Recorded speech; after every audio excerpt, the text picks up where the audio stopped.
Shalom warga kerajaan. Bagaimana seorang ayah yang godly, yang saleh, yang hidup dalam Tuhan bisa berpengaruh begitu luas.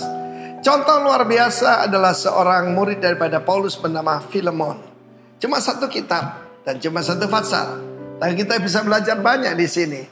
Kita lihat peranan pada Paulus sebagai bapak rohani yang berpengaruh begitu luas, saudaraku. Saya sendiri tidak punya anak secara jasmani, tapi ukurannya bukan gedung yang saya bangun, pelayanan yang kita dirikan dengan tentu saja yang pekerjaan Roh Kudus. Tapi apa yang terjadi pada anak-anak dan ataupun anak rohani kita. Kita lihat di sini Paulus melihat dirinya sebagai hukuman karena Kristus. Dia tidak lihat dirinya sebagai the prisoner of Rome. Dia bilang prisoner because of Christ Jesus. Dan Timotius saudara kita lihat di sana hubungan yang sangat baik. Dan kepada Filemon adalah seorang pengusaha. Dan saudaraku kita melihat di Kolose. Dan juga disebut co-partner ataupun co-worker daripada Rasul Paulus. Dan Apphia yang disebutkan dalam ayat kedua. Ini adalah istri daripada Filemon dan putranya bernama Arkhipus. Yang juga disebutkan dalam kitab Kolose salah satu teacher, pengajar di dalam jemaat. Tapi dimulai di mana? Jemaat di rumahmu. Menarik sekali. Influence-nya itu meluas saudaraku ya, sampai kepada komunitas. Dan kita melihat di sini contoh pembapaan yang luar biasa. Ada disebutkan seorang bernama Onesimus. Filemon ini seorang pengusaha yang mapan. Dari mana kita tahu? Sebab dia punya hamba-hamba, termasuk Onesimus ini. Dan juga dia seorang berpengaruh. Karena itu saudaraku, bergaulah dengan hamba-hamba Tuhan yang takut akan Tuhan. Firman Allah mengatakan bagaimana untuk bisa berhasil orang-orang mulia di negeri. Merekalah yang aku teladani. Karena itu saudaraku, Filemon bergaul dengan Paulus dan Timotius. Dan akibatnya dimulai daripada his own family. Istrinya Apphia tadi berbuah banyak. Dan juga Arkhipus menarik sekali namanya. Arkhipus juga artinya apa saudaraku? The master of the horse. Apakah horse itu? Nafsu orang muda saudara. Rupanya dia ini punya penguasaan diri yang sangat tinggi.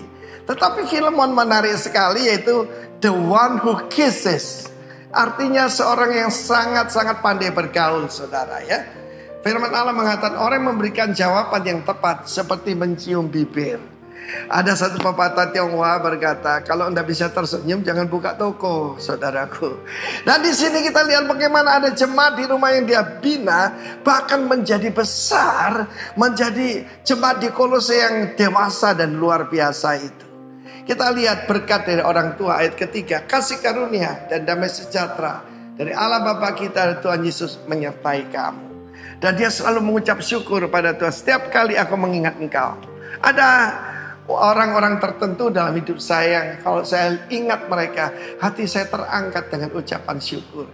Dan saya berkata kiranya Tuhan menambahkan dalam kerajaanmu orang-orang seperti mereka ini. Dan kita lihat di sini. Bagaimana Rasul Paulus berkata, kalau Onesimus merugikan engkau, put that into my account. Artinya aku yang akan bayar kerugiannya. Menjadi seorang gembala itu tidak mudah dan perlu anugerah Tuhan, apalagi jadi bapak rohani. Dalam hidup saya ketika saya jadi penginjil, hidup saya gampang sekali saudara ya. Berserta dengan Tuhan kemana-mana saya berkhotbah di lapangan-lapangan. Bahkan baru minggu yang lalu saudaraku di kota Dobo, di Kepulauan Aru. Saya masih berbicara di tengah lapangan saudara. Tetapi ketika jadi gembala, memerlukan double grace, apalagi menjadi bapak rohani. So help me God. Dan saya berdoa semua bapak-bapak mendengar ini, coba periksa apakah istrimu berbuah, apakah dia penuh dengan sukacita, apakah dia berbahagia, dan bagaimana dengan anak-anak kita. Ingat apa yang saya sampaikan, bahwa anak-anak yang tidak bisa dituduh karena hidup tidak tertib.